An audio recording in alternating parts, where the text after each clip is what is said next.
In Austin, I'm Mark Mullins. A suspect is in custody after 3 people were shot and killed outside of a Target store in North Austin.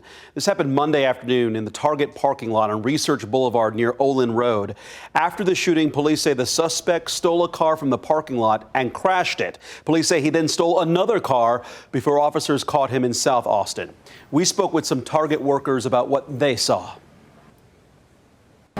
I was just in a panic mode. I don't know what was going on. All these thoughts were flowing through. I thought it was just like a joke. I thought it was like a prank, a huge prank going on, like on one of those YouTube channels or something like that. I kind of just froze at first, but then, I saw like everyone running.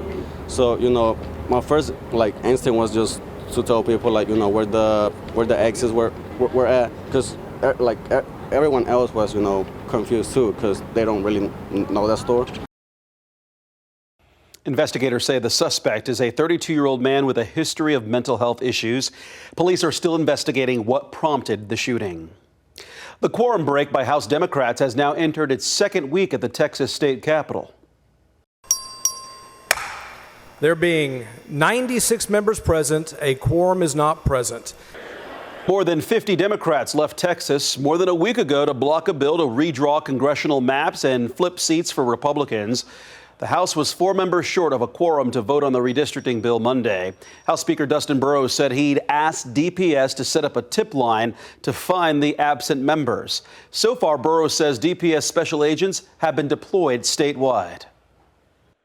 They are set up outside members' homes, conducting surveillance, knocking on doors, calling their phones multiple times a day. So far, no one's home, but the search continues and it will not stop. Well, after the House adjourned, several people in the public gallery began yelling, including screaming "cheaters" at Republican lawmakers. Hours earlier, a reporter asked House Democrats in Chicago if separating flooding bills from the redistricting bill would prompt them to return.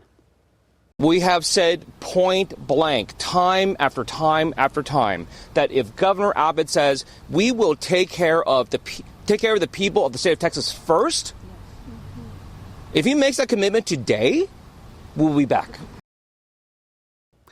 Last week, Texas Attorney General Ken Paxton sued to vacate the Texas House seats of 13 Democrats. State leaders have also asked Illinois and California to help fund the Democrats by filing requests to domesticate the civil warrants from Texas. Both legal actions are still pending. Many of the absent House Democrats are in Illinois. On Monday, they met with U.S. Senator Dick Durbin. The governor says he'll call as many special sessions as needed, but Democrats are vowing to kill the current special session as long as redistricting is on the agenda. The current special session is set to end next week. After that, the governor could call another special session and decide which topics lawmakers can pass bills on. More than a month after deadly flooding in central Texas, search efforts are over for now.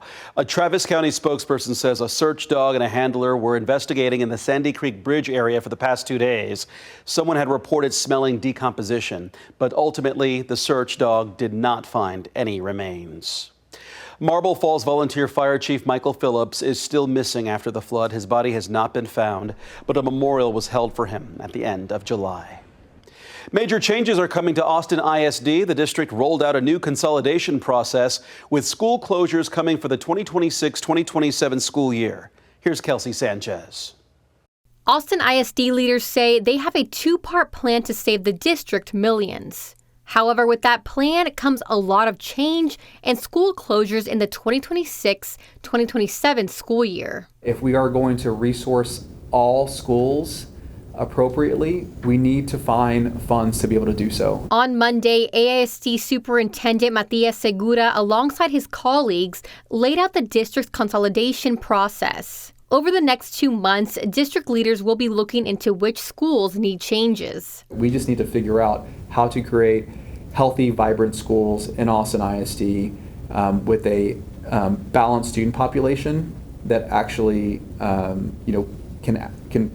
be supported, for years to come. To do that, they'll be looking at this data rubric to assess each school's needs. Each campus gets a score based on enrollment, cost per student, and the condition of the campus, and assigned a total score from 1 to 5. But Segura says despite the score, every school will be impacted in some way. I do not want any school, any family member, any community to think that because their school is rated a certain way that all of a sudden that's going to weigh heavily on, whether that's a school is consolidated or not consolidated. District leaders say schools are at 76% capacity. They want to get that to 85% by the 2026-2027 school year. And they say school consolidations will help them reach their goal. But my expectation is that we'll be able to move the system and ensure that they select Austin ISD at the end of the day. This work has to get done. Segura says the goal is to address every need and give that transparency to families. Throughout October and November, the community will be able to give their input before the board votes on a final plan at the end of November. I do not want communities to be positioned against one another, right? And this really, as painful as challenging as it is, Austin police are reminding everyone to lock their cars after arresting 4 people for break-ins at Austin parks. Police say on July 16th, police responded to calls about car break-ins at Zilker Park. Police found 2 women who were suspected of the break-ins, arrested them, and recovered stolen property. Then in a separate incident on August 7th, police were on a proactive patrol near Mount Bonnell when they saw 2 men trying to break into cars. Both were arrested. Earlier this year, the city of Austin officials said Zilker Park and Mount Bonnell are among the parks that are hot spots for car burglaries. Police say you should always lock your vehicle doors, hide your valuables, or just take them with you and park in well-lit areas. And consider using anti-theft devices like steering wheel locks, alarms, or GPS tracking devices to deter potential thieves. Well, those are the headlines in Austin. I'm Mark Mullins.